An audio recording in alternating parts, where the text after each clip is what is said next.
Bem-vindos a mais um Papo Aberto. E hoje o programa está demais. Olha, as mulheres estão dominando a mesa. Sim, o assunto também é muito interessante. Nós vamos falar do autismo adulto. É um assunto pouco comentado, mas que, olha, mexe com a vida de todo mundo.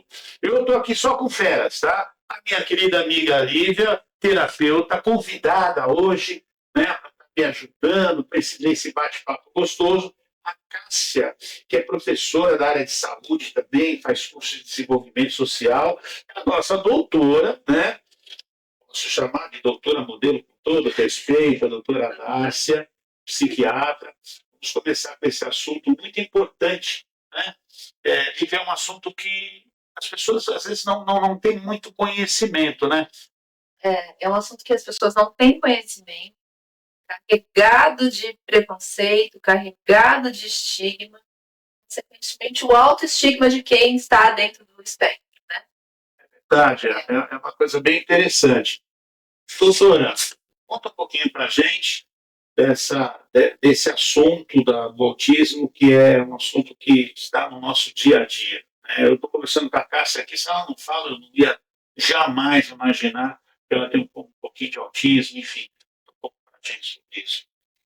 O diagnóstico do autismo, cada vez está sendo feito mais diagnóstico, né? O número de casos está aumentando, né? Mas o diagnóstico, ele é fundamental, né? Às vezes, quando a gente diagnostica aquela pessoa, no começo existe um choque, né? Muitas vezes a própria pessoa, os pais, não conseguem entender por que a gente classifica dentro do transtorno do espectro do autismo, né? Se aquela pessoa funcionou até hoje, né? Isso fosse um grande problema, né? É uma coisa que tem que ser tratada, mas não é um grande problema. Eu não vou deixar de ser o que eu sou. Com certeza. Né? Mas, assim, para a pessoa que tem, isso gera muito transtorno, e por isso é um transtorno, né? Sim. Então, muitas vezes, aquela pessoa teve que fazer um masking, que a gente chama, né? Mascarar os sintomas a vida toda. E o que é o espectro em si? É uma grande dificuldade de interagir socialmente, em se comunicar. Então, interpretar o que as outras pessoas estão sentindo, o que elas estão falando, uma conversa, uma gíria, muitas vezes, para a pessoa dentro do transtorno é difícil de entender, né? Porque são pessoas muito concretas, literais, né? Então, não existe o subjetivo, existe o concreto. E uma dificuldade de socialização, né? A pessoa que está dentro do transtorno, se ela pudesse viver num quarto isolada, não haveria problemas para essa pessoa. O grande problema é que ela tem que entrar numa sociedade, né? Sim. Ela tem que se expor a estímulos. Família, né? Mãe, esposa, enfim. Exato, né? Um trabalho, né? Um colega de trabalho, né? Nesse trabalho a gente tem sons, muitas vezes, que para o transtorno, a pessoa que tem transtorno, muitas vezes ela tem uma hipersensibilidade sensorial. E isso gera muitas crises, né? O barulho, por exemplo, do ventilador para nós, para essa pessoa pode ser o barulho de uma turbina de um avião, né? Entendi. Então, os cheiros, né? O tato, né? A temperatura, imagina, tá 40 graus para nós que não temos transtorno, hipersensibilidade, já é muito angustiante. Imagina para uma pessoa que os 50 graus são 60, 70, né? Então, tudo isso gera um cansaço extremo, uma dificuldade de, muitas vezes, levantar da cama, de querer socializar e, principalmente, mascarar aquilo que a pessoa sente perante os outros. Isso gera um grande cansaço mental e físico ao longo da vida dessa pessoa. E quando ela descobre, né, por que isso acontece, depois é gratificante para essa pessoa. Você está quietinho, fala um pouquinho agora, Cássia. Bom, eu estou muito feliz de estar aqui, né, com essa oportunidade de a gente poder conversar um pouquinho mais sobre o autismo em adultos, porque eu fui diagnosticada aos 40 anos de idade, e aqui pela doutora Darcy, que eu amo de paixão, e ela mudou muito a minha realidade, porque eu passei 40 anos tentando entender o que acontecia comigo, por que me sentia diferente. É isso que eu ia perguntar para a doutora, né, que a gente se sente, né, não imagina, né, que seja um pouquinho de autismo, né? Isso é uma coisa bem importante, porque eu também não conhecia nada sobre o autismo, né? Embora eu tenha formação na área de saúde, Fui professora de graduação, de pós-graduação, de muitos cursos na área, inclusive de saúde mental. Mas o autismo nunca estava na emenda. Então, eu estudei sobre o autismo. E aí foi quase que, assim, uma busca incansável de tentar entender o que acontecia. Eu conheci uma mãe de um menino adulto autista. Uma conversa de almoço. E aquilo mudou a minha realidade, porque eu comecei a perguntar, não sei como é que é o autismo, comecei a fazer algumas perguntas para entender. E ela começou a falar como que ele se comportava, que ele cortava as etiquetas de todas as roupas, e eu fui dando aquela respirada. Ouça, essa sou eu. E ela foi falando. Você se identificar com algumas características, né? Muitas características. Né? Então, assim, eu já sabia de algumas sensibilidades minhas, mas não todas. Você pintou aquela luzinha. Pô, será que eu tô mesmo? Luzinha é um eufemismo, tá? Porque foi uma grande revolução dentro de mim, que nada até então tinha se encaixado tanto dentro do que eu senti. Sim. E aí eu fui para casa, eu preciso conhecer mais, eu vou estudar. E aí, à medida que eu olhava, também tinha muitos preconceitos, eu deixava de lado algumas semanas e falava, não pode ser. Acho que a primeira barreira é isso, né? Eu falei do autoestigma, no começo do preconceito, né? A gente...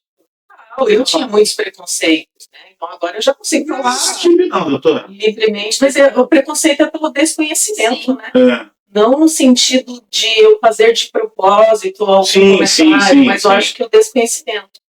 E aí eu passei algumas semanas deixando de lado, pegando mais um pouco e estudando, e até o momento que eu encontrei uma matéria que falava que as crianças autistas, muitas delas,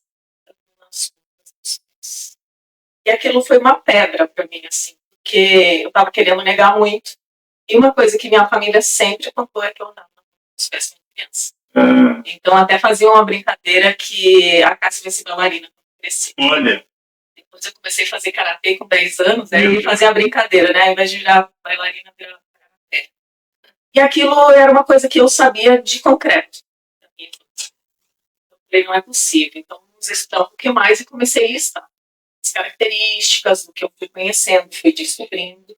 Até que chegou um momento que eu tinha uma lista gigantesca e aí eu entrei em contato com essa mãe desse menino autista que me ajuda. Preciso de um profissional qualificado para fazer esses testes e criei coragem para isso. Foram alguns meses até eu aceitar essa ideia. E eu passei pelos testes neuropsicológicos, né, são 8 semanas de testes. E quando eu recebi o diagnóstico, o relatório psicológico, para mim foi quando ela me entregou em mãos, eu já tinha certeza, mas receber o papel foi como se eu estivesse recebendo uma nova certidão de nascimento. Foi um alívio, não foi?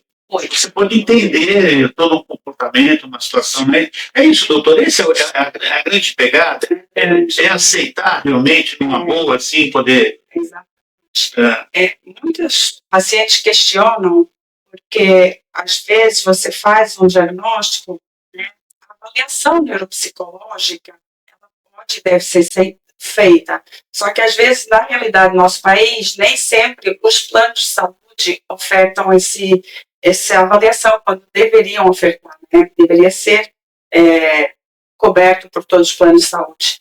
E esses testes são caros, né? Porque são avaliações que vão sendo feitos os testes, né? E por uma neuropsicóloga, mas vale a pena frisar que o diagnóstico ele é clínico, né? Então essa avaliação é muito importante para duas coisas principalmente. Para o autista entender por que ele é autista. Porque essas perguntas vão começar a fazer, nossa, realmente eu ajo assim, dessa forma. Ele é autista, ele não é marciano. Sim, mas ele vai entender, né? Ele tem que aceitar isso. E aí, no final dessa avaliação, a pessoa já se convenceu que ela faz parte do transtorno. Então, eu não preciso mais convencer. Então, eu acho que o principal papel da avaliação é tanto os pais como os próprios pacientes que têm o transtorno, né, que eles entendam por que eles estão dentro do transtorno, né. E segundo, vale lembrar que essa avaliação é uma direção para o psiquiatra. Ajuda muito já. Mas quem faz o diagnóstico, né, é o psiquiatra, o neurologista, o médico, né. Então, a avaliação, ela nem sempre é necessária, né. os critérios que têm que ser preenchidos, né? O adulto tem mais resistência do que a criança, quando você percebe, assim? Sim. Ela fazendo que sim, ela... Muita, né? E assim, ele tem muita resistência, mas no fundo ele já sabe, né? Ele sempre soube, né? Sempre Ele soube, sempre né? soube que Quando eu tinha. começo a abordar, porque a gente que já, né, tem muitos, né, a gente atende bastante paciente, quando a gente bate o olho já sabe, né? Porque o autista já chega na sua consulta muito retraído, com muita ansiedade, muita dificuldade de se expor, é muito difícil, né, se expor, né? É uma ansiedade exagerada, uma fobia social exagerada, né? Então, a gente já sabe, porque geralmente não olha no seu olho, né? Então, ou até olha, mas constantemente ele desvia o olhar, né? Ele começa já a fazer umas estereotipias de mexer com as mãos, para isso tentar ele se aliviar, se autorregular, porque a ansiedade é intensa, né? Então, tem características que já numa primeira consulta a gente já consegue, né? E aí você vai fazer as perguntas direcionadas. Olha, em criança, como é que você brincava? Você se isolava mais? Você via o carrinho girar? Você não interagia com as outras crianças, né? Porque isso é o interagir, é o querer se comunicar. Né? Essa é a grande dificuldade do autista, né? E depois, Claro. você acha que esse aumento de diagnóstico que a gente teve aí no mundo, e a gente tem uma perspectiva de aumentar muito mais, né? Não lembro agora, tem que ser bem significativo. É 2000 Uma cada 36 crianças. eu acho que é Uma cada 76? Bem mais comum do que a gente imagina, né? eu não recordo, mas eu sei que da perspectiva de 2040 é muito. Então a população tem que estar preparada para isso. Então, quando a gente fala do aumento do TEA e o aumento de depressão, de ansiedade, a gente pode, os médicos, a sociedade em si, está confundindo um pouco essas crises de ansiedade, de pânico, tá medicalizando para isso, quando na realidade é um TEA. Sim, você acha que isso pode estar acontecendo? A principal ida ao psiquiatra ideia é quando a ansiedade está incontrolável, que aí já virou um pânico, e aí já não consegue mais se regular, né? Então, a principal queixa, né, a procura do psiquiatra por ansiedade e depressão também. E principalmente o nível de suporte, né, é quando existe ali a adolescência, né? A adolescência é um marco muito importante para o TEA, né? Por quê? Porque os interesses são diferentes. Então, a criança, adolescente TEA, é aquela adolescente pura, inocente, que não vê maldade em nada. E o adolescente, com 13, 14 anos, ele quer o quê? Ele quer namorar, ele quer fumar, ele quer usar droga, ele tem outros interesses, né? Por isso que a criança TEA, muitas vezes, se identifica muito mais com os adultos que têm um interesse, por exemplo, numa geografia, numa matemática, né? Cada um vai ter um interesse maior, do que propriamente com os da sua idade, né? Então, ali na adolescência, o TEA nível 1 começa muitas vezes a sofrer o primeiro episódio de depressão, né? Então, por quê? Porque a socialização com os da sua idade, os focos, os interesses são diferentes. E aí existe muita discrepância, né? Então tem que ter um alerta aí dos médicos. Chegar lá, olhar para o paciente, tô deprimido, isso aqui, investiga, analisa e vê se é uma depressão, vê se é uma ansiedade, vê se pode ser um TEA ou outra psicopatologia quaisquer, né? Eu tenho um caso muito interessante de um paciente que chegou para mim muito deprimido, mas muito deprimido, porque ele tinha enganado a namorada. Ele tinha falado alguma coisa e isso me despertou. E aí eu comecei a investigar por trás. E era um transtorno do espectro do autismo. Porque aquela mentira, para ele, gerou tanto incômodo, um problema tão grande, que ele entrou numa depressão por conta disso. Então eu comecei a ver, peraí, mas por que aquela mentira que não tinha nem, né, com a namorada gerou tudo isso, né? Então, é um olhar atento, escutar o paciente, né? Isso respeitando a classe médica, né? Mas isso a gente não está muito acostumado. A gente está acostumado a chegar lá no consultório e os médicos já falarem, olha, depressão, toma esse aqui, toma aquilo ali. E não olhar o paciente de forma sistêmica, como você olha, né? Que você falou que é ortografia. Então, ter esse alerta, né, João? Acho que isso é muito importante. Porque a gente aumenta a estatística de depressão, mas e aí? Será que é depressão mesmo? Né? Eu mesma comecei a ser tratada para ansiedade e depressão 2 anos antes do diagnóstico. Olha. Então, porque eu cheguei com essa condição de precisar medicamento mesmo, uma depressão bem intensa e profunda. E eu não sabia que era autista. E aí também desenvolvi a fibromialgia, então veio tudo junto. E aí, depois do meu relatório neuropsicológico, eu passei por 2 psiquiatras. Veja bem, gente, isso é importante de falar. 2 psiquiatras que negaram meu relatório. Eles falaram, olha, você não pode ser autista porque você olha nos olhos. Você não pode ser autista porque você fez faculdade, você é casada, que autistas não são assim. E aí aquilo foi um grande choque, porque assim, é uma negação da minha identidade. Isso é extremamente agressivo. E aí eu falei, eu preciso encontrar alguém que entenda de neurodivergência, e por isso que eu digo que foi uma bênção ter encontrado a doutora Darcy. Fui lá no Dr. Ali, li todos os comentários a respeito dela. E ela entende bastante de neurodivergência, TDAH também. E quando eu cheguei para ela, entreguei o relatório neuropsicológico, ela fez algumas perguntas, ela identificou na primeira sessão, né? Eu já estava. Doutora Darcy, vou colocar você em saia justa. Pergunta ou não, Lívia? Agora eu fiquei curiosa, tem que perguntar, né? Fiquei curiosa. Doutora, difícil, né? Quando 2 colegas de trabalho têm esse tipo de comportamento. Veja bem, assim, o estigma é igual o TDAH, né? A gente tem na sociedade que o autista é aquela pessoa que bate a cabeça, que grita, que não fala, né? Esse é evidente, né? Mas e aquele que mascara? É o que eu falo. Quanta energia ela tem que gastar para falar, olha, vai conseguir olhar no teu olho, mas ela tem que fazer um esforço muito grande para ela conseguir fazer isso, né? Então, assim, a gente tem que perder o estigma, tem que começar a conversar mais, a entender mais o porquê aquela pessoa está procurando ajuda. Mas né? entre os psiquiatras também, não é bom esse tipo de troca de experiências, de vocês conversarem mais em congressos. Exatamente, por isso que eu gosto tanto de congresso, né?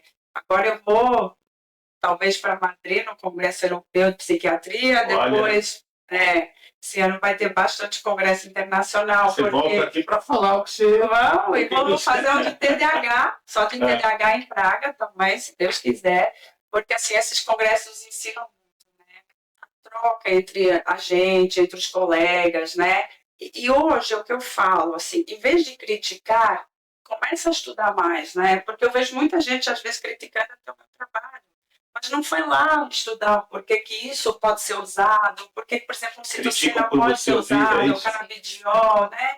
Porque a gente não tem muita medicina tradicional, né? É ansiedade, é escitalopram, né? Então, assim, é depressão, é escitalopram. E o resto, né? Então, só aproveitando por conta do excesso de diagnósticos, eu também não acreditava muito na medicina ortomolecular, confesso que, mas assim, o bichinho também me pegou e eu fui começando a estudar, né? Perceber, né? Mas eu acho que assim, a nossa sociedade mudou muito, né? Então, os ultraprocessados estão aí contribuindo para um maior aumento, né? A resistência à insulina, a obesidade, a falta de vitamina D, né? A falta de algumas vitaminas, né? Hoje já tem estudos comprovando, né? E a gente cada vez se alimenta mais de ultraprocessados do que outra coisa, né? Outro dia eu vi até a doutora Karen, que é uma neuropediatra, também colocou a batata frita do McDonald's, antigamente o que ela tinha e hoje o que ela tem, né? Então, o estilo de vida é muito importante, por isso que eu friso tanto nas minhas consultas. Se você não mudar o que te levou a adoecer, você não vai mais melhorar. A gente não pode depositar tudo no remédio, né? Porque a atividade física, por exemplo, a Cássia sabe, é igual a uma dose de antidepressivo, né? Se eu fizer 3... É necessária, né? É necessária. Então, o que a gente tem que entender, e eu fiz até um vídeo outro dia, você já mudou de psiquiatra várias vezes e até hoje você não conseguiu ter um resultado? Será que a culpa é do psiquiatra ou sua também? né? Será que você está fazendo o que o psiquiatra pede também? Estilo de vida, terapia, né? Respeitar o ciclo circadiano, né? Sim. Hoje a gente sabe que o número de horas é importante, mas quando você dorme também é importante. Então a gente sabe que a gente produz vários neurotransmissores, não só neurotransmissores, o hormônio de crescimento, o aprendizado, tudo. Se a gente dormir depois da meia-noite, a gente já está perdendo muito, mas muito qualidade de vida, tá? Então a gente deve dormir lá pelas 10, 9h30, 10 horas, né? O sono REM é muito importante. Aí. Que hora que você vai dormir? Então. Fala aí, não, tem que confessar. Hoje aqui a gente está confessando as coisas hoje. Confessa, 2 noites eu venho dormindo depois da meia-noite. Tá vendo? Olha aí. 2 noites. Aliás, tem estudos até falando que a nossa expectativa de vida vai diminuir conforme. O sono, para mim, é o parâmetro mais importante. Não é só as 8 horas bem dormidas, não é isso? Entre 6 e 8 horas, 7 e 8 horas. Agora, cutucando um pouquinho mais, eu adoro cutucar, né? Doutora, conta para mim o seguinte: os profissionais da saúde são os mais difíceis de ser tratados porque se automedicam? Muito! Nossa, muito. Essa pergunta Muito difícil. porque ninguém admite também, né? Muito difícil. Quando você fala que você tem que ouvir o seu terapeuta, o seu psiquiatra e tal, eles meio que dão o seu próprio jeitinho na medicação, uma hora ele acha que tem que tirar, uma hora ele acha que tem que colocar um pouquinho a mais. Como trabalhar com isso? Não só os próprios médicos, os próprios pacientes, né? Porque muitas vezes eles vão, faz essa receitinha aí para mim, né? E aí, já usei essa medicação, né? Faz essa receita para mim. Só para você ter ideia, outro dia eu estava com um paciente tratando depressão e às vezes eu não gosto de passar o genérico, né? Gosto de passar, às vezes, um nome comercial que não seja tão mais caro, mas assim, porque faz diferença. Sim. Né? Se o remédio custa 100 e o outro 200, é diferente, né? Pela meia-vida, se eu tenho uma liberação prolongada ou não. E o paciente trocou, ficou com o genérico, o farmacêutico, muitas vezes ele tem influência nisso, né? Olha, é a mesma substância, leva, né? Não é a mesma substância, né? E o paciente piorou muito. E aí você chega lá e fala assim, por que piorou? Vou aumentar a medicação, né? Aí se você não conversa com o paciente, você não vai entender que ele trocou o remédio, né? Então, assim, são muitos detalhes que a gente tem que conversar durante a consulta. Mas os médicos se automedicam muito, né? E as próprias farmácias, né? Vendem muitos remédios sem receita, controlados, né? Mais caros, que isso aí eu acho um absurdo, triste, né? Muito triste, né? Mas, infelizmente, o Rivotril, por exemplo, é uma das medicações mais prescritas, né? Mais vendidas. É uma indústria, né? Isso, Muito danosa, Muito, né? E as pessoas não entendem que as consequências do Rivotril, e tem gente que toma, tive uma dor de cabeça, vou tomar um Rivotril. Aí chega pra mim com 60 anos, a minha memória, eu falo assim, já tomo Rivotril há 10 anos. É o que, cara? Você fala. A parte cognitiva, né? O Rivotril é uma coisa que afeta demais. Eu tomei durante muito tempo o Rivotril. Lá atrás, em 2008, 2009, quando eu fazia mestrado, eu só dormia com Rivotril. Só que eu não fazia ideia de que eu era neurodivergente, né? Então, assim, hoje entendendo um pouco mais, Rivotril é uma coisa que passa um pouco longe. E é engraçado que o paciente morre de medo de tomar um antidepressivo e não tem medo de tomar Rivotril. Cai no gosto popular, doutor. É isso. Cai no gosto popular. Rivotril. Muito que a gente está aqui, já está ouvindo isso. A gente, não vou falar falando mal, mas criticando, de certa forma, os medicamentos. Então, uma psiquiatra criticando os medicamentos. Eu acho muito... Não é criticar o medicamento, é criticar a forma como ele é colocado. Quando eu falo, o Rivotril é isso exatamente, você falou a palavra certa. É isso, o Rivotril é um excelente remédio, quando bem indicado por um médico, né, que saiba indicar, né? necessário realmente. Exato, numa crise, muitas vezes eu prescrevo para o meu paciente no começo de tratamento, porque é o único que realmente, os benzos são os únicos que te tiram de uma crise. O antidepressivo vai tratar a crise. Eu costumo falar para o meu paciente assim, imagina que você tem um tumor, você tem uma dor. Você vai tomar dipirona para aliviar a dor, correto? Mas você tem que tirar aquele tumor. Se você tem ansiedade e não tomar um antidepressivo ou outras formas, tem estimulação, tem várias formas de tratar uma ansiedade, né?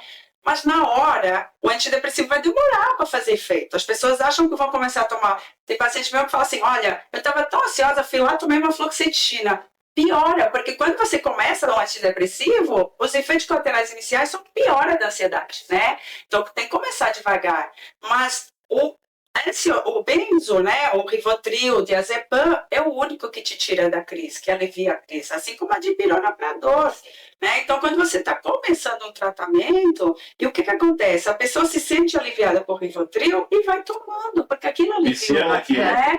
É igual você tomar dor, Mas é muito legal, muito interessante estar colocando esse ponto. Porque qualquer paciente que vá no consultório de psiquiatra hoje, seja já sai com a mocinha grátis do Rivotril? Já sai ali com uma lista de medicamentos, só que não sai, às vezes, um pedido de exame de sangue para ver vitamina, para ver, né, essa condição mais sistêmica. Não tem isso. Então, isso é muito, acho que é muito benéfico, muito interessante. Não, com certeza, com certeza. Esperançoso. E tem pacientes que chegam e falam assim, doutora, eu estou bem, mas eu estou cansada. Você vai ver, é vitamina, não é depressão, né? Porque eu falo, existem sintomas parecidos que fazem parte dos critérios, né? Mas existem sintomas que excluem. Por exemplo, se eu tenho cansaço, fadiga, mas eu não tenho tristeza, nem a anedonia, que a gente chama perda de prazer, eu já não tenho depressão, né? A depressão está relacionada, a gente só entrou um pouquinho nesse assunto, mas que é interessante também, né? E aqui o papo é aberto. Né? A questão do sono. Pessoas que estão muito em depressão, elas têm dificuldade e acabam indo para medicamento. Então, os critérios diagnósticos, por exemplo, é a alteração do sono. E aí você pode ter sono demais, aquela pessoa que se entrega e dorme o dia todo, ou então você pode ter insônia, né? Mas você tem um dos critérios a alteração do sono e também do apetite, por exemplo, né? Mas você tem que ter tristeza e perda de prazer. O que é perda de prazer? Gostava de sair com os amigos para tomar um chopp, não quero mais. E pelo menos ter 15 dias na evolução aí, né? Porque hoje com as redes sociais, né? Eu falo, metade dos pacientes que chegam no meu consultório não precisa de antidepressivo. Precisa mudar o estilo de vida. Precisa fazer um esporte, precisa se alimentar melhor, sair das redes sociais, né? Porque tristeza não é depressão.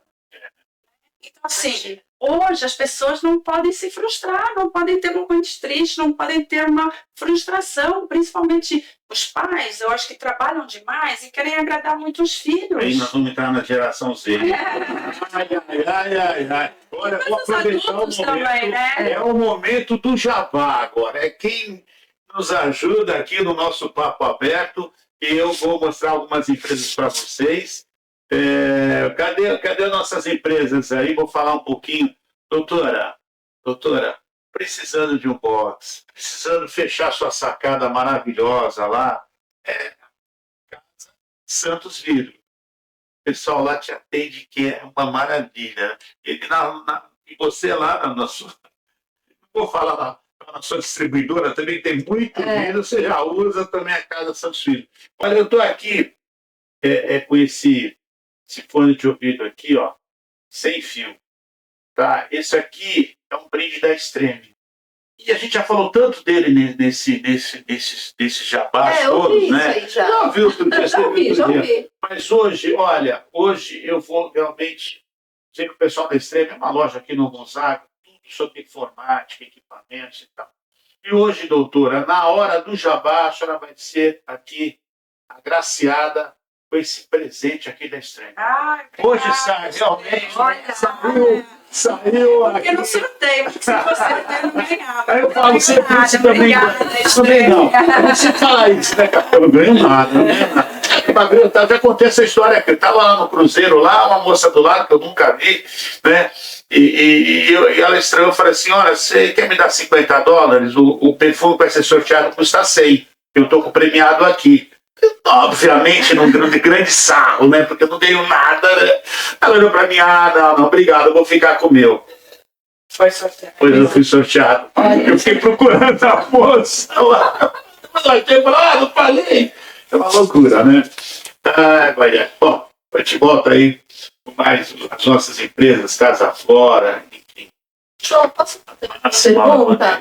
Pode fazer Eu até sou 2, convidada, 3. pedir se eu posso fazer. Imagina, para com isso. A gente estava até batendo um papo antes, né? A questão que é um assunto que me interessa bastante, relacionado ao TEA adulto, que a gente não tem nem muito material de estudo, né? Difícil, né? Não tem material de estudo nacional, quase nada, João. É impressionante.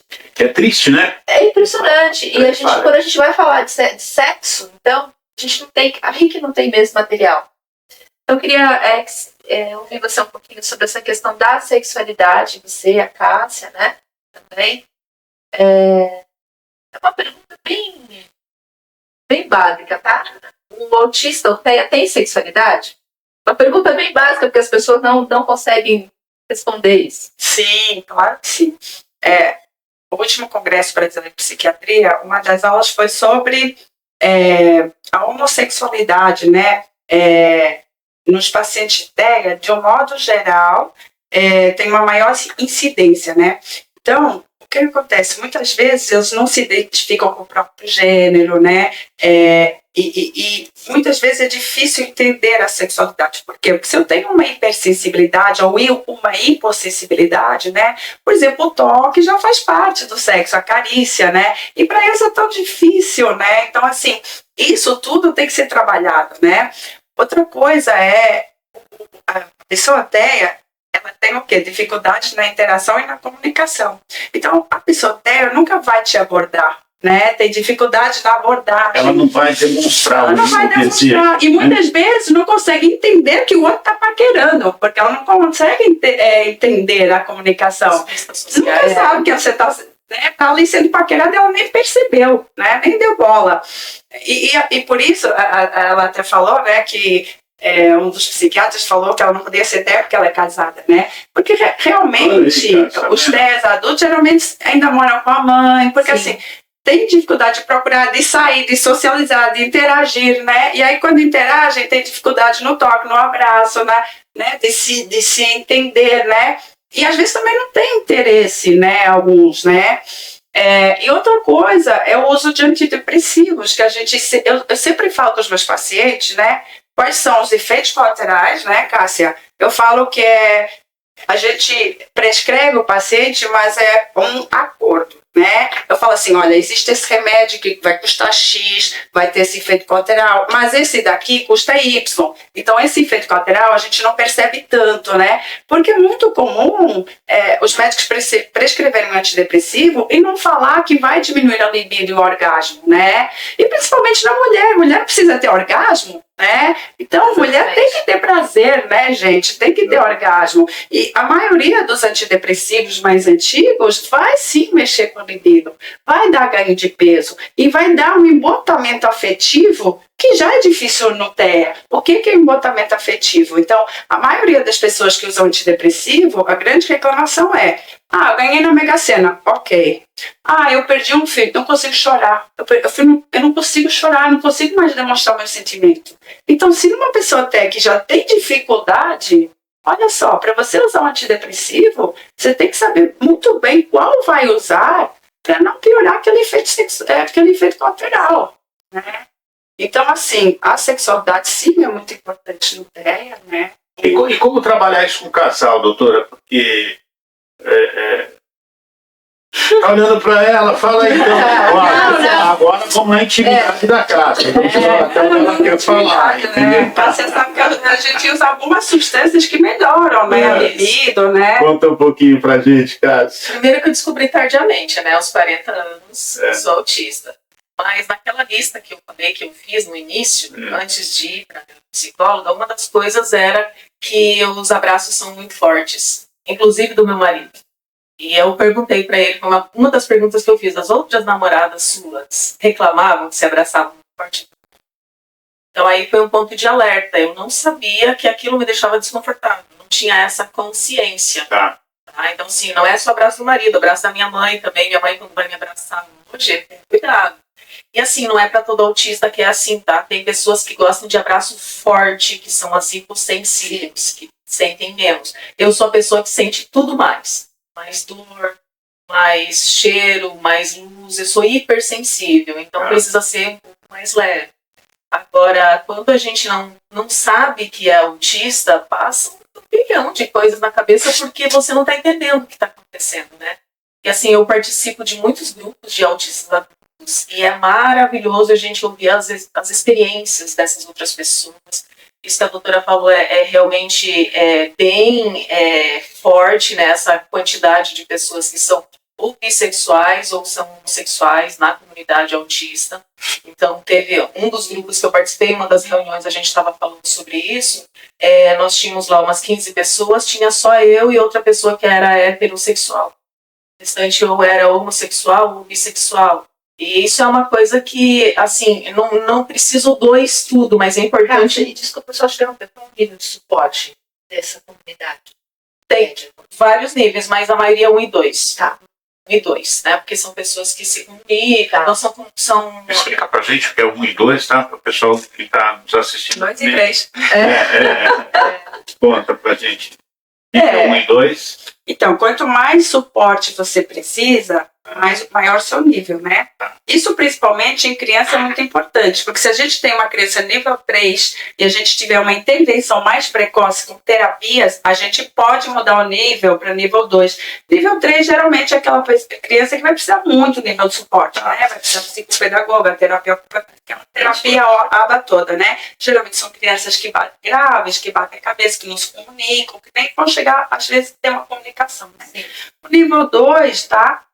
Já vai precisar de algum nível de suporte, então geralmente já tem alguma comunicação, né? E o nível 1 são aquelas pessoas que realmente foram passadas desapercebidas, que não precisaram nenhuma, né, suporte, não precisavam, não sabia disso, né? Que se falam, que não tiveram atraso de linguagem, que se comunicam, que têm uma vida, né? E trabalham, estudam, são pessoas que você, se não tiver um olhar muito atento, fossem típicas, né? Mas a gente divide até para saber o quanto a gente precisa investir naquela criança, principalmente para que ela mude o nível de suporte. E isso é muito importante para os pais que estão com dúvida no diagnóstico, não querem aceitar o diagnóstico. Então, muitas vezes eu falo para os pais, não tem problema. Não vamos dar nome aos bois. Vamos intervir, vamos fazer as terapias. Não está com atraso de linguagem? Então, vamos fazer fono, vamos fazer uma TO, Sim. Vamos ver o quanto a criança evolui. Se é ou não, vamos deixar mais lá para frente, né? Então, assim, aí o pai começa, a família começa a aceitar, né? E tem que fazer um trabalho conjunto, né, doutora? A família e filhos, né? Essa questão do nível de suporte, eu tenho que fazer aqui uma colocação que é bem importante como autista, né? Estou aqui como autista. A maioria das pessoas desconhece, né, essa questão dos níveis de suporte e acha que o autismo é leve, moderado e grave, severo. A gente não usa mais essa nomenclatura, tá? Porque, embora no nível de suporte, que é onde eu estou hoje, seja um nível que tem mais autonomia, que precisa de suporte sim, tá? Mas é um suporte muito menor do que o nível 2 e 3, a gente tem aí uma questão de saúde mental muito importante, né? A doutora sabe disso. Autistas nível 1 de suporte têm 10 vezes mais chance de atentar por entender o que está acontecendo, por entender muitas vezes o bullying que é feito, por ter essa consciência do isolamento, algumas questões sociais de interação, brincadeiras que acontecem, eu não falo só de adulto, tá? Isso de criança também. Mas é muito sério isso, assim, sabe? Então, assim, não existe autismo leve, tá? Eu quero deixar bem claro, porque vocês podem me ver aqui falando e tal, eu estou interagindo, porque eu estou falando sobre um assunto que eu adoro falar e virou hiperfoco. Mas me coloca lá fora numa conversa trivial sobre qualquer outro assunto que eu vou tratar totalmente. Doutor, você chegou aqui de boa. E não foi só sobre esse assunto, né? Então, assim, isso é muito importante de a gente falar, porque assim, a gente mascara muito Sim. também, como a doutora Darcy falou. A gente esconde muitas das nossas características, muitas das nossas dificuldades, um pouco até para não assustar os outros, e até como uma estratégia de sobrevivência. O masking vem em adultos autistas para a gente se sentir pertencente na sociedade, no trabalho, no grupo de pessoas. Então a gente vai, de certa forma, usando uma máscara para esconder algumas características nossas para a gente não ser taxado como estranho. Aquela pessoa, nossa, mas a pessoa é diferente. Então a gente acaba fazendo algumas alternativas, estratégias que nem sempre são as melhores, tá? Por isso que a terapia ela é maravilhosa. Porque precisa ter um certo equilíbrio entre o masking e eu ser eu mesma, né? Porque se eu estou num ambiente onde eu não posso ser eu mesma, então é muito difícil, isso é desgastante, eu não poder me expressar como eu sou, né? Eu tenho que estar sempre um robozinho agindo de forma como todo mundo age. Mas eu não sou assim, eu tenho a minha natureza. Então eu vejo isso como uma autoagressão. E isso, ao longo do tempo, tem um preço elevadíssimo. Esses grupos, para as pessoas que nos ouvem, como são formados esses grupos? Como as pessoas podem se inscrever nesse grupo? Explica um pouco para mim. Existem grupos que são presenciais, eu não conheço muita coisa aqui em Santos, eu conheço grupos que são online. Tá. Grupos que são online, inclusive eu fiz uma roda de conversa no ano passado. Olha aqui, que legal. Presencial, adultos neurodivergentes, né? Foi até na praia e foi muito interessante. E a gente está querendo levar isso agora para o mundo online também, um grupo de conversas entre pessoas neurodivergentes, não Muito apenas legal. autistas, porque essa troca entre pessoas neurodivergentes ela é muito importante. A gente passa a não se sentir aquela pessoa o estranho no mundo, né? Tem mais gente assim como eu. A gente começa a ver que a gente não é quebrado, como a gente achou talvez muitas vezes, por coisas que a gente ouviu na infância, tudo a gente vai criando às vezes um sentimento de inadequação muito sério. E quando você conhece outras pessoas que agem de acordo com você, E que tem as mesmas dificuldades, as mesmas dificuldades, dores, a gente se empodera, né? A gente entende, caramba, eu também tenho um lugar no mundo. Eu sou um neurodivergente, né? Meu sistema nervoso ele é diferente do padrão neurotípico, mas isso não impede que eu também tenha o meu processo de evolução como ser humano, como pessoa, inclusão na sociedade, né? Então, acho que é bem importante. E depois, se puder falar, eu tenho um podcast também. Lógico, doutora, você fica aqui à vontade para falar, fica em casa. Eu tenho, junto com meu amigo Miguel, a gente criou um podcast sobre a vida adulta autista, que foi uma mudança tão grande receber o diagnóstico de autismo que a gente pensou que aquilo seria muito importante que outras pessoas soubessem. Então a gente tem o Norteando Podcast, e a gente fez a primeira temporada e a gente criou um Instagram onde a gente escreve textos. E eu vou te dar uma notícia boa que você não sabe ainda. Ah, é? Vou começar a gravar aqui no Estúdio A. Opa, estamos aí, hein? Estamos aí, hein? O meu amigo Miguel, ele é de Recife.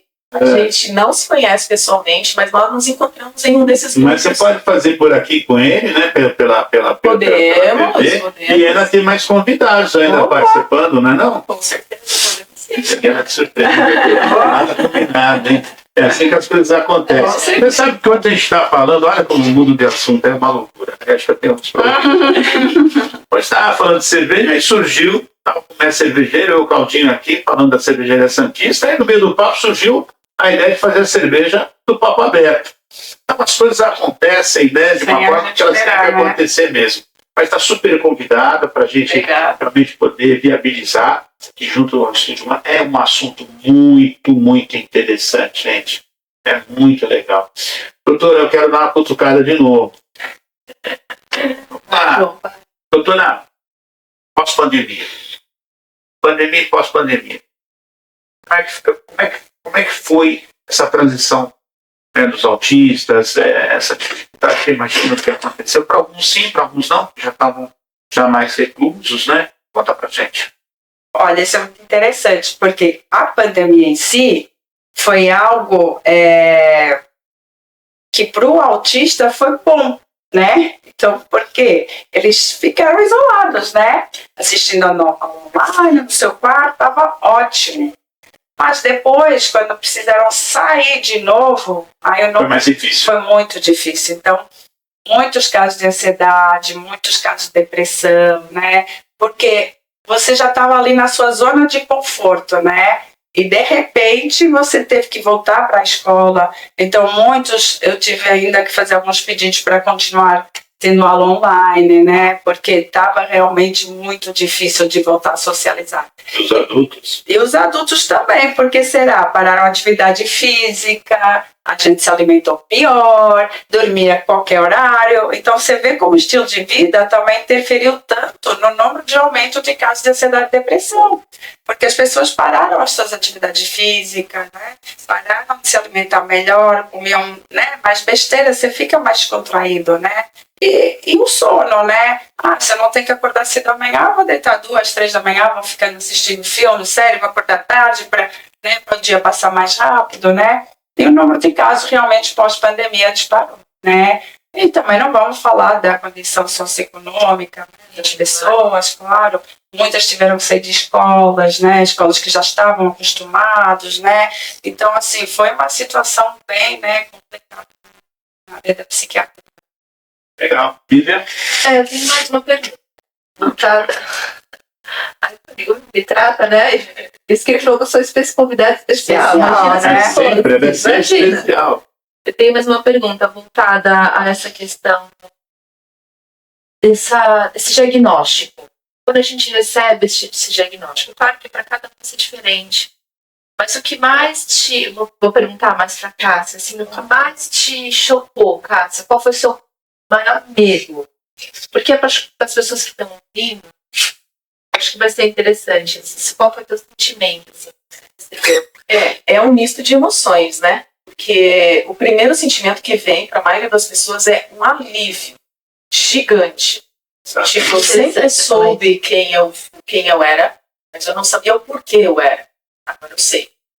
Então esse sentimento de alívio ele é muito intenso e eu me sinto no direito de existir como sou.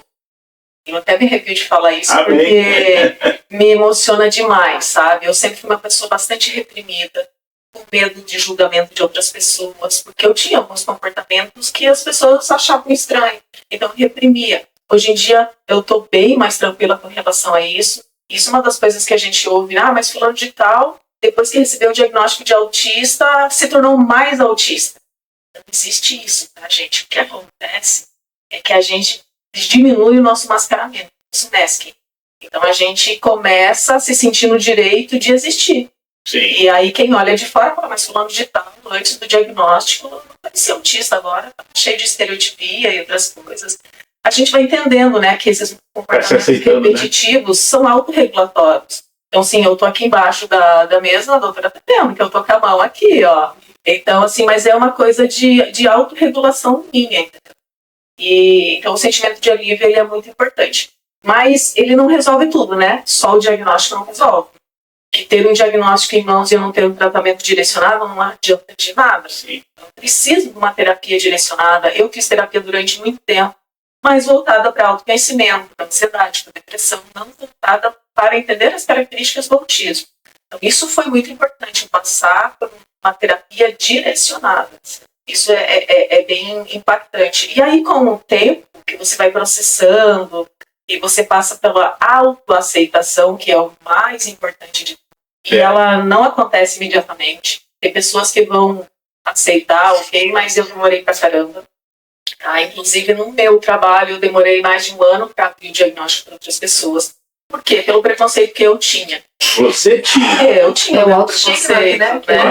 Eu tinha esse preconceito. E outra, eu sempre fui muito independente, então eu pensava assim, eu preciso de adaptação.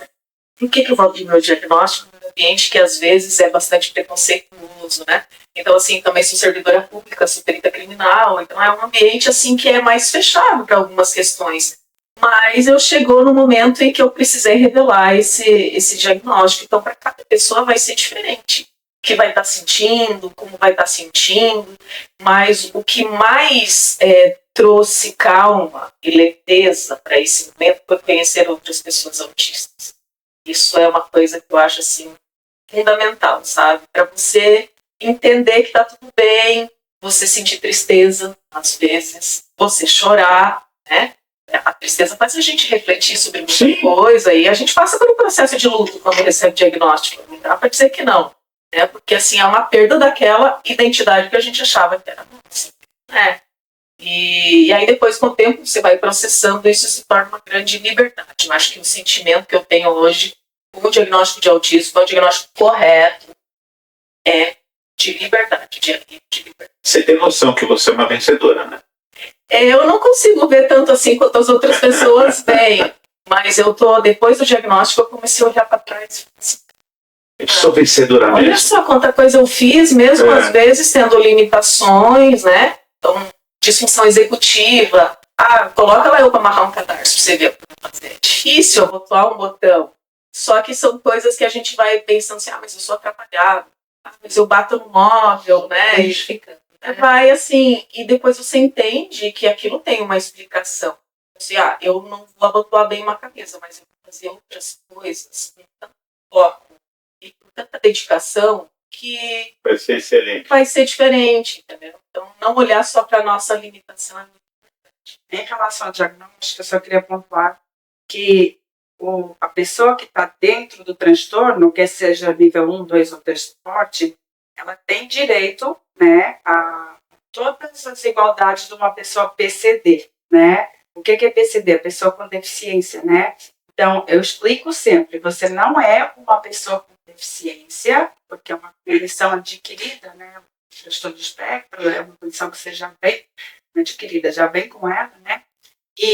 Mas você tem todos os direitos, né? Então, hoje existe um papel, né, que a gente preenche, o médico, e você tem direito de vir no seu RG, né? Você lá, o seu CID, né? O CID-10 por enquanto, você é 11, né? E aí, a partir daí, você tem todos os direitos, né? Igual uma pessoa PCD, né? E é engraçado que quando você faz o diagnóstico na primeira consulta, quase ninguém quer colocar lá no mas isso vai ter implicação, né? CID, não vou pensar, doutora. Aí depois de uns meses, doutora, cadê aquele papel lá, né? Porque a gente tem resistência, né? Tem muitos autistas que têm essa dificuldade de pedir ajuda. Às vezes porque não sabem que precisa de ajuda, né? Então, assim, eu vivi uma vida sem, entre aspas, suporte, né? Porque eu não sabia que eu precisava de suporte, mas o quanto isso me custou internamente, né? E você desenvolve depressão, ansiedade, tem que ir para medicação. Falta do cordão Isso. do Então, eu queria mostrar aqui, mostrar para vocês. Existem 2 cordões que são bem importantes, né, para o autista. Esse aqui é o cordão reconhecido internacionalmente, que é o cordão de girassol. Em todos os países do mundo é reconhecido como a deficiência invisível. Então, não serve apenas para autismo.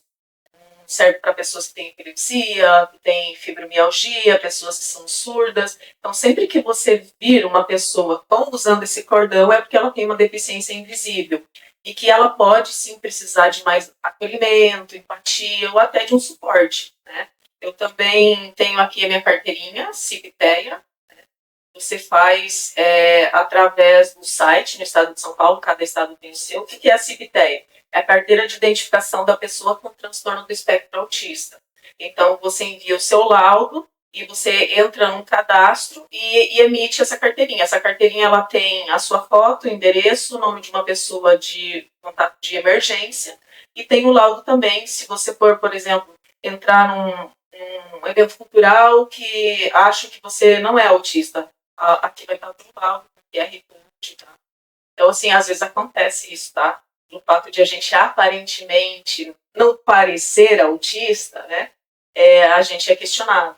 E aí nós temos também o cordão de quebra-cabeça, que ele é o mais conhecido pela maioria das pessoas, que é especificamente para o autismo. Tá? Eu particularmente gosto mais desse, como eu tenho fibromialgia, eu me identifico mais com esse, mas eu já passei por situações e a pessoa não sabia o que era isso, e aí questiona, como, por exemplo, você está na fila prioritária, e a gente vai lá não por um privilégio, uma fila prioritária. A gente vai porque tem necessidade. Sim, então, eu, sim. como tenho fibromialgia, tenho a dificuldade de ficar muito tempo de pé. Você vai experimentar roupa numa loja. Nossa, eu já tive crise em loja experimentando roupa, porque parece uma coisa simples, mas o experimentar uma roupa vai envolver toque, vai envolver textura. Às vezes é uma textura áspera, são estímulos. Aí, às vezes, vai estar calor lá no provador, às vezes a luz vai estar muito forte. Isso o copo vai enchendo, E já aconteceu comigo, sim, além de você ter que fazer escolhas, né? Às vezes fazer escolha é difícil, você escolher uma roupa será que é essa ou essa? Pô, mas isso são todas as mulheres, viu, cara? Você me perdoe, mas não é um privilégio seu, não. E aí, às vezes acontece quando você vai pra fila, você já tá super sobrecarregado. E aconteceu uma situação comigo aqui em Santos, onde eles demoraram absurdamente para me atender na loja, mesmo eu na fila prioritária, porque eles não sabiam fazer o cálculo do cartão. Eu precisava receber um desconto do cashback anterior. E eles demoraram, eu já estava sobrecarregada, eu desatei. Assim, a gente tem crises que são realmente intensas, é o meltdown, né? Aí, às vezes a pessoa chora, e assim, é um choro incontrolável, não é um descontrole emocional, que as pessoas que não sabem o que é autismo enxergam só aquilo lá, a pessoa está muito estressada. Não é muito mais do que isso. O sistema interno está entrando em ebulição. Sim. E não, e aí o problema não é só isso. Aí você tem isso, às vezes essa crise você vai chorar 2 horas. E o problema vem depois, porque no meu caso eu tenho shutdown depois, que é um desligamento. Dependendo da intensidade da crise, eu vou passar por 3 dias de cama. Às vezes uma semana já aconteceu. Agora, claro, eu estou numa outra fase.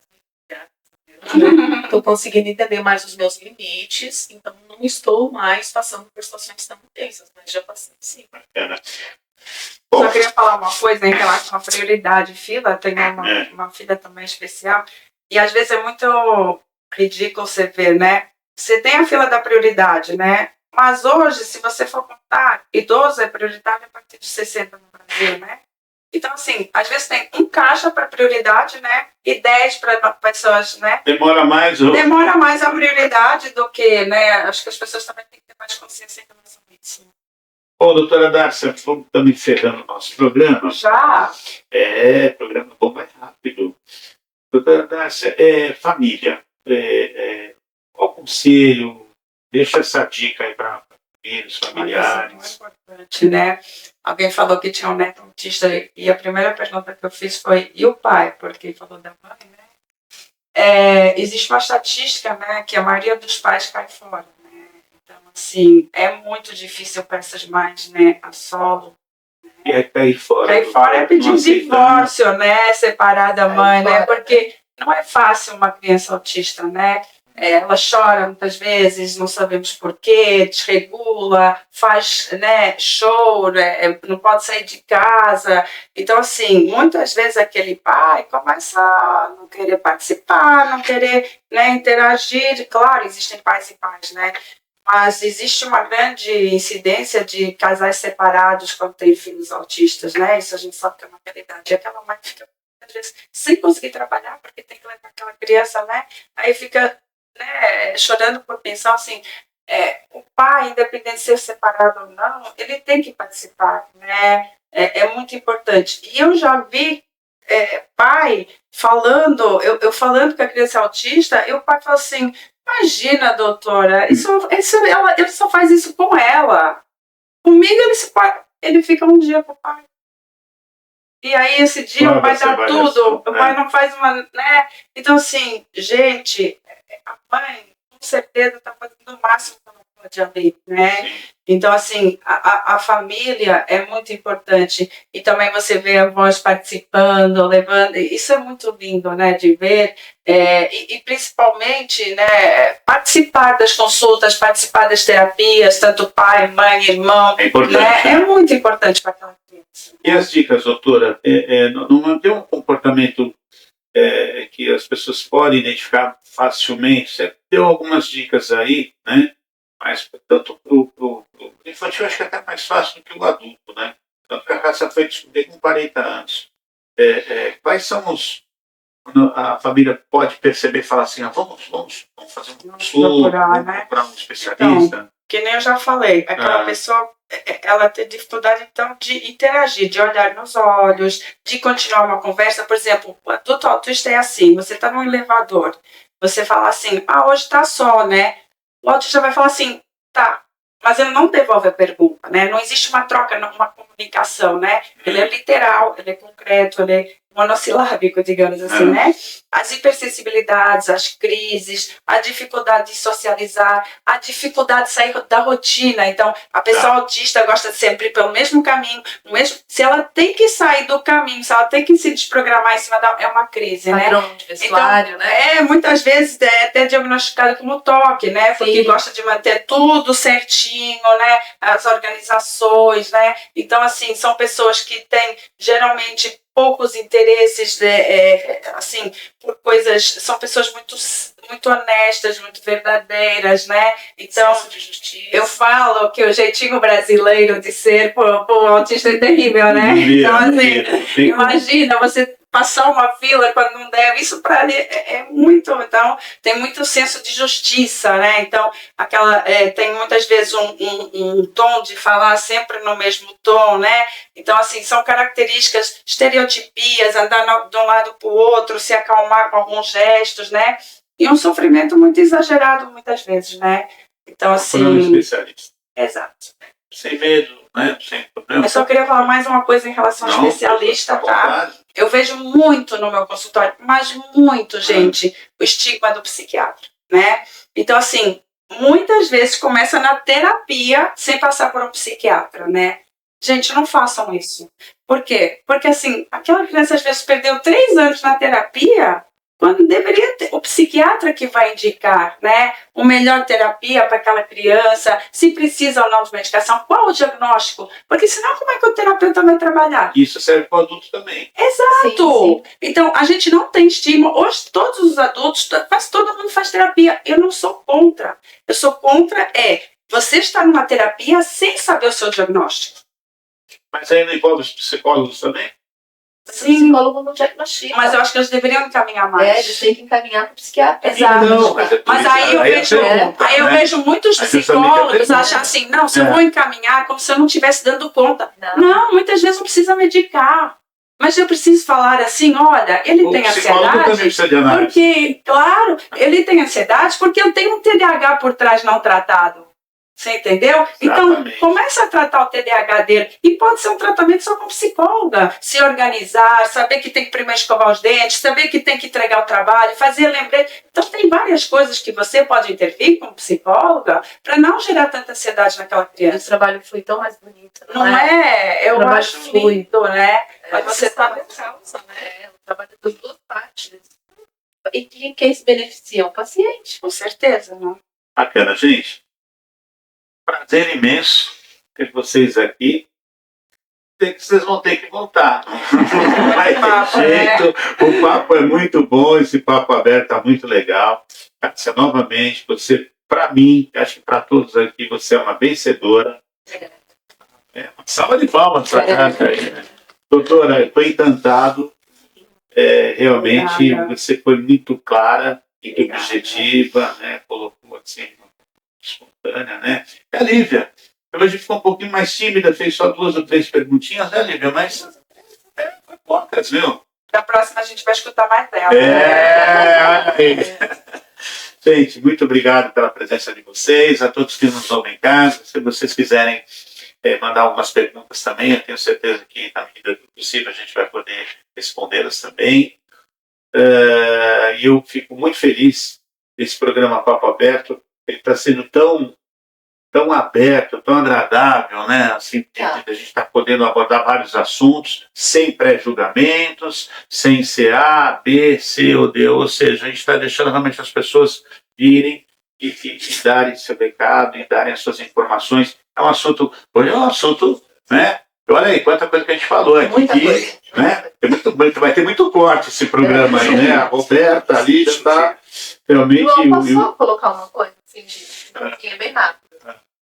O mais importante no autismo, que eu estudei, assim, sempre estudando, o mais importante é a gente não criar estigmas que o autismo não tem, sabe? E a sociedade cria esses novos estigmas, inventam esses novos estigmas que não tem. Então, seja o estigma sexual, seja um estigma interrelacional. Eu acho que isso tem que ficar mais claro aqui. Sim. Né? Porque a sociedade cria algo que não existe dentro do espectro.